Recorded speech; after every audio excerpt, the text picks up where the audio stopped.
Hey guys, and welcome back to Ghost Trick. Well, that prison escape didn't really go as planned. Jowd is back in police custody, care of Inspector Cabanella, but we've got bigger fish to fry right now, so let's see what Lynn is doing at the Justice Minister's office, and ooh, judging by the suits of armour, this place is pretty fancy.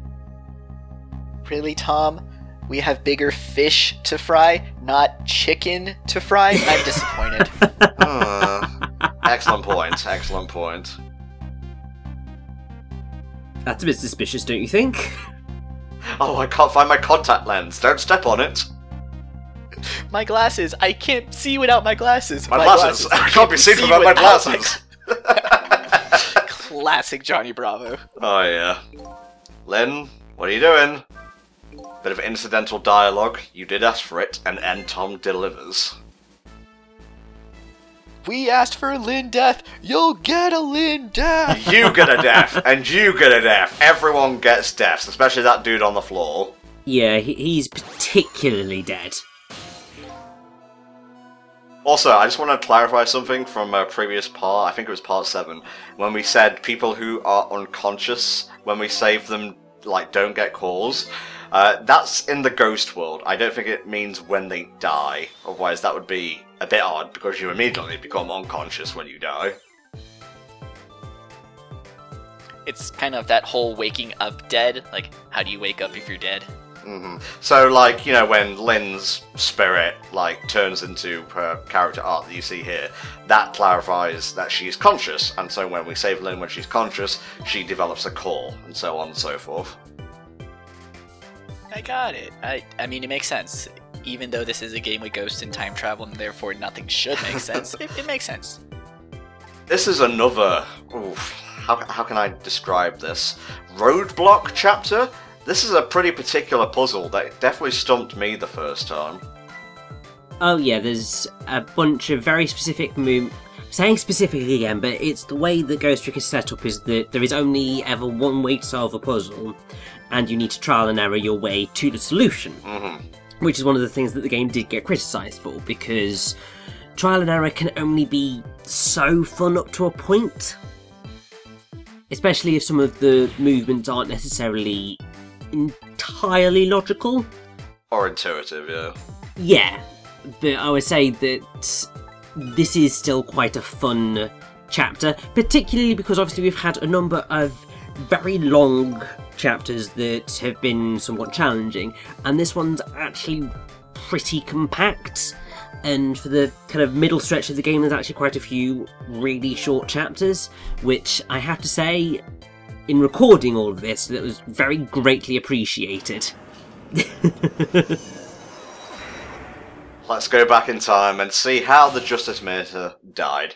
This is, he's definitely one of the best written side characters in the game. Just the way he interacts with Sissel is a joy to watch, really. But the poor guy, he's gone, like, prematurely grey. Because he's not as old as you might think he is, the Justice Minister. Because, you know, he's got a fairly young-looking wife, they've got a child who's, like, probably no older than 10 and whatnot. So, I don't know, maybe he's, like, 40 years old at this point.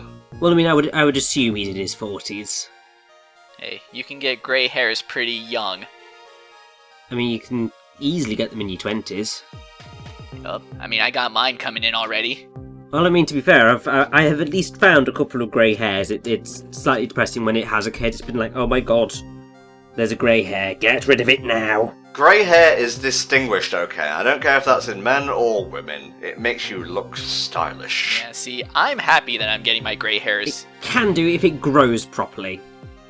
It's all about that salt and pepper aesthetic, you know? Jesus Christ, man. I thought my temper tantrums were bad. This guy is like... I don't know. It's kind of like when, you know, Dragon Ball Super isn't airing that one week, so you've got to find another show, but another show isn't airing. So really, you just have to go on with your life, and what's the point if you can't see Goku punch Jiren in the face and Jiren tells you to get lost, because that's basically all the characterization he has.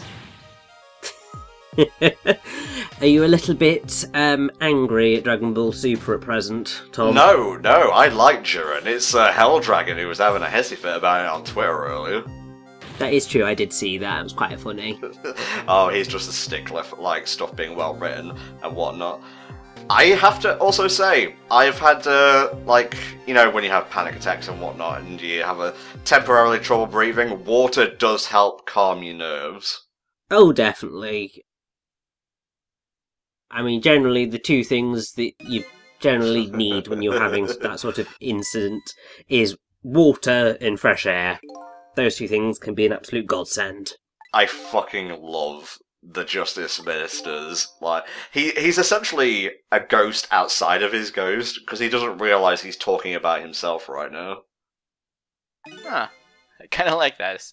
And he kind of reminds me of a Damon Gant. Like, when you mentioned the suit of armors in his office, like, I mean, the office alone looks super like Gant's office. Him himself, obviously not as much, because that character is meant to be designed after Zeus. Him, he's definitely got another whole character direction going for him, but I definitely see the similarities between the two characters. Oh, definitely. I mean, it's not an exact link, but you've got a sort of similar colour palette, because I seem to recall Gant had very grey hair that was quite spiky. This, while it's not necessarily spiky, it's still very pointy, and there's grey in it. And I'm pretty sure Gant had an orange suit, didn't he? Yes, orange suit, pink glasses, and a red cross. Yes. We're in a place of law and they're talking about contradictions. Oh yes, this is indeed a Shu-Takumi game. You've got to make sure you get to this telephone, because you're going to need to trace the call. It's calling from inside the house!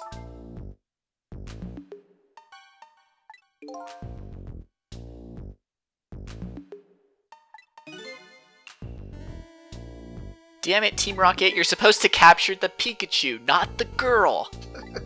Come on, man, let this angle go. They're very clearly not Jesse and James, because Jesse and James, they're equals for the most part. At least in, you know, the more recent seasons. There's not much of a duo dynamic between Beauty and the fuckboy, honestly. So is this more Cassidy and Butch, then? I don't know. What even is Cassidy and Butch's characterization? Are they just a negative Jesse and James? They're Jesse and James if you didn't like them at all. That's basically their whole premise.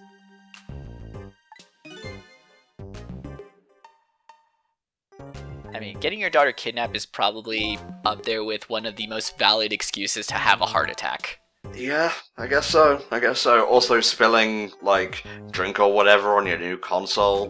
That's probably up there, I guess. I have very, very low standards when it comes to traumatic events in my life. Oh, I have lived a life of sin and privilege. There's no milk for my cereal. Play trauma. Play it. I'm having a moment. I'd say I'm probably going to have a number of moments within the next couple of years in my workplace where it's going to be one of those like, oh my god, what's going on? With things that occur and trying to deal with them, because yeah, that's the joy of things happening in the public sector. Richie, welcome to the world of adulting. We don't know what the fuck we're doing, but we make it through day by day. Oh, I know that much. No, I'm just saying because I work at a council now, so fun happens. We'll be going to that location later, but for now we have to stay here and bring the Justice Minister back to life. And if you've been paying attention, you'll know that he tried to go for his jug of water after knocking the medicine off the table. So, if we can't do something about the medicine bottle right now, maybe we can keep that jug on the table somehow? Magic! Oh no, wait, ghosts. My bad, I forgot what game this is. It is a ghost trick. I mean, it's technically magic. We don't really have a scientific explanation for how Sissel does what he does, yet. Yet, I love how optimistic that was.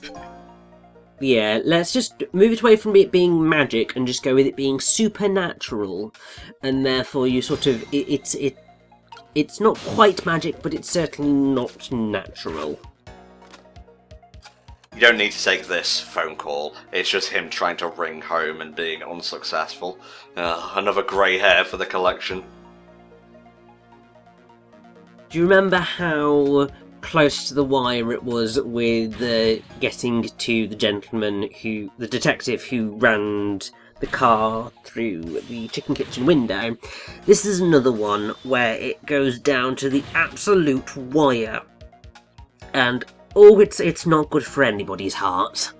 Wait for it. Here comes the heart attack. I can tell. I feel like this is, the whole point of this puzzle was just to get you super stressed out, get you in the same state of mind as the character. Just look at this shit. This is just cruel. I know, because there's literally nothing you can do until the very last moments, and you're just like, oh god, no, no, no, no, no. I mean, we're seeing it with the prior knowledge of where to go, but could you imagine while playing it, you're just jumping back and forth, like clicking this, clicking that. It's like, what's the answer? He's gonna die in a second. And then it's like, oh, I was supposed to wait? Fuck. Yeah, it's pretty rough. Okay, that was only a temporary solution. We're gonna need that medicine before we can cure what ails him right now, but we have a whole stack of further puzzles coming first.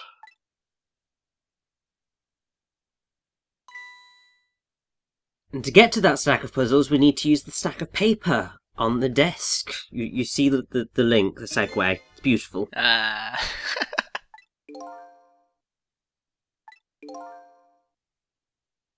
Being a bit harsh on yourself there, although... I feel like the minister's ghost is just his inner critic given sentience, and now it's running rampant. Yeah, I think it's just repressed because his wife is so domineering, really. Yeah. I mean, she's off with her sick erotica fantasies and whatnot. Oh yeah, okay guys, here we go. One of the most involved puzzles in Ghost Trick. Right up there with the finale puzzle, I'd say. And it is possible to fail this one and have to go back to square one, so pay very close attention. We're gonna get this medicine bottle back onto the table with the help of these suits of armour, and maybe some of the objects dotted around the room. Yes, and it's going to be pretty glorious to do so, although if I recall correctly, our beautiful guide, which has been very helpful, did miss a step, which was a bit like, I've gotten lost what's happening. But thankfully we were able to solve it at the last minute, so it was alright. One of the things you have to do in order is drop that thing at the top, the painting, down. You're essentially trying to create like a seesaw of sorts. You have to utilise like leverage and momentum a lot here. See, now we're gonna make the Rube Goldberg invention, not just keep it from killing someone else. No, we're gonna kill him before the heart attack can. Brilliant, Mexi, brilliant. Yup. That's the true Ghost Trick. It's murder. Alright, now we're gonna go across, because we have to do it on the other side now. Up, Tom. Up. There's a lad. Past Tom is so cute when he plays games. He doesn't know what he's doing. Well, at this point, I was waiting for instructions from Richie, okay, and he reads at a very slow pace. Oi! Wow, and I thought we were friends in this call. Yeah. But the thing is, obviously, during this bit, you have got to be very... I can say precise again, I need to stop saying that, my god. But you have to be very precise in what you go to and what actions you perform to make sure that it's done correctly. So it's just like go to the non-sword arm, go to the sword arm, go to the thing above it, etc, etc, etc. And if you don't get it done in the correct order, then it's not going to occur properly, and pretty much this is the bit where I either got my instructions slightly wrong or things got ever so slightly dodgy. Yeah, so I just swing the sword around for no particular reason. Oh no, just keep spinning. Yeah, because it was just like, why isn't it working? Work? It's because you need to get the bowling ball, which I'm assuming is what it is, onto the seesaw to flip the globe over in a full-on Rube Goldberg machine type dealio, although actually no, it might be the, yes, the vase that does it. But yes, then we can use this brilliantly to boot the medicine over. That was perfect physics. If it was even off slightly, he'd be dead right now. Basically, yes. That slowdown was so nice. Yeah, I would recommend taking that many tablets at one given time.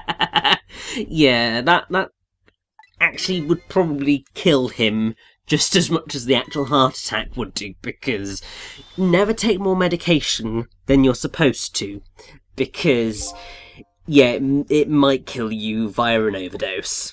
That's what the term overdose means. You're dosing over the limit. Exactly. Drugs are expensive, kids, so only take enough so that you can save more for later.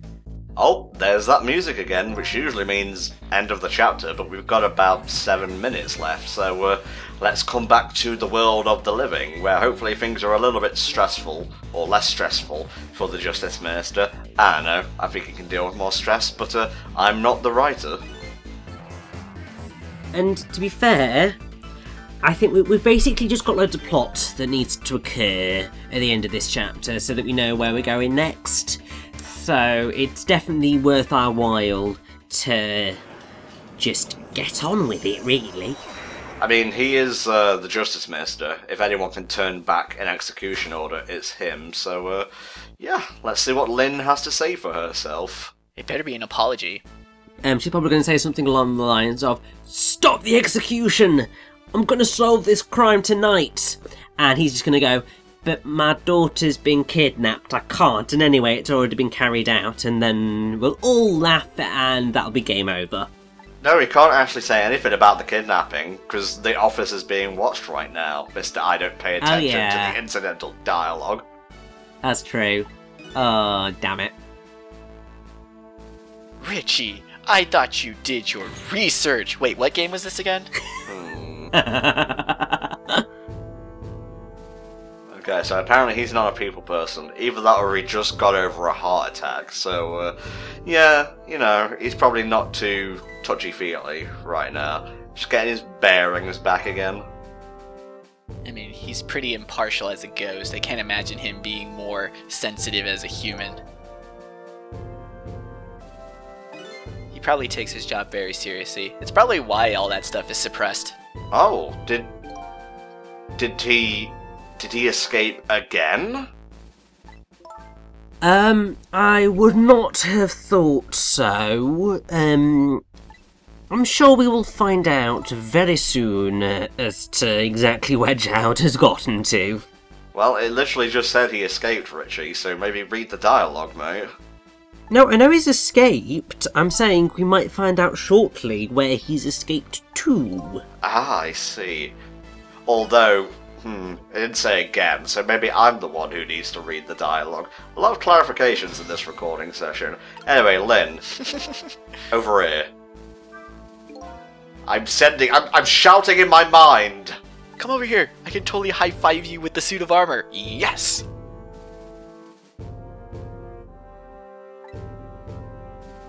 Hi, Globe. Whack her head off. Ah, shit. Ghost trick. Come on, Lynn. Up high. No? Not good enough? Okay, well, how about this then? The Anton special. Oh, a gentle breeze. It's certainly one way to get somebody's attention, although I don't know how the Justice Minister didn't notice that the sword moved. Or that this young detective in his office is talking to his suit of armor? I mean, is he aware of Cecil still, or...? If not, he will be shortly, because, you know, they remember dying and whatnot, and I assume he still has a core, because he was conscious when we saved him. Man, these characters are so charming, but I can't tell what any of them are doing. Well, that's just true to life then, I suppose. I know! I'll bring you closer to the Justice Minister. That's what I was wondering. Why aren't any of them, like, taking a walkie-talkie and having him hitch a ride with them? Because that would make sense, Maxie, and clearly we're in the realm of the hyper-real, and therefore none of it's going to make sense, and they just want Cecil to do whatever he can to get anywhere because they don't want to make it easy for him. Yeah, Ghost Trick does thrive on coincidence, which, you know, it has enough charm to get away with it, but I'm not going to deny that the overabundance of coincidences exists.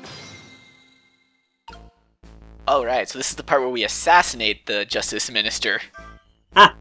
It seems like he was attacked with a sword, but he has a bump on his head. This doesn't make any sense. Call for the man in blue. He can get to the bottom of this. The blue one and his psychic medium one. That was really, really annoying in the first Miles Edgeworth game, by the way, when they just wouldn't refer to Phoenix by his first name. Like, even his best friend Larry calls him that guy in the blue suit. That's just really contrived, clunky writing, honestly. Yeah. But then, to be fair, it's Larry, and Larry's an idiot. Because, see, it makes sense that with Edgeworth, some of them thought he was actually dead. So that's why they weren't saying him by name. And then, but with the investigation games, Phoenix Wright is alive and well. Like, he cameos in the game. There's no reason to be cryptic about it. No, definitely not.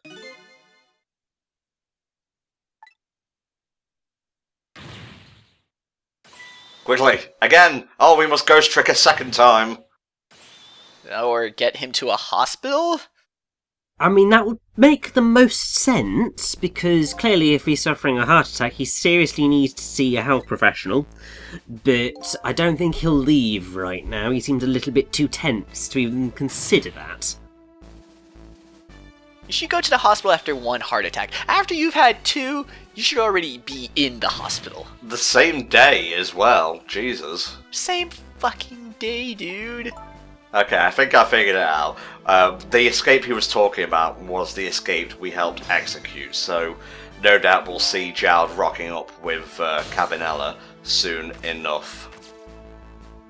I'm sure we will, but obviously before that can occur, we probably need to help save the Justice Minister's daughter, because, you know, kind of want him to be able to stop the execution. It's kind of important. It's an important card for us to be able to play. So, we stopped a dude from having a heart attack. Go us, I guess? Although without the Justice Minister, maybe they'd appoint someone else to stop the execution. And we're not playing morals here. We're not gambling with people's lives, using them as chips. Anywho, see you next time for more Ghost Trick. I did that a bit before I meant to, it's fine.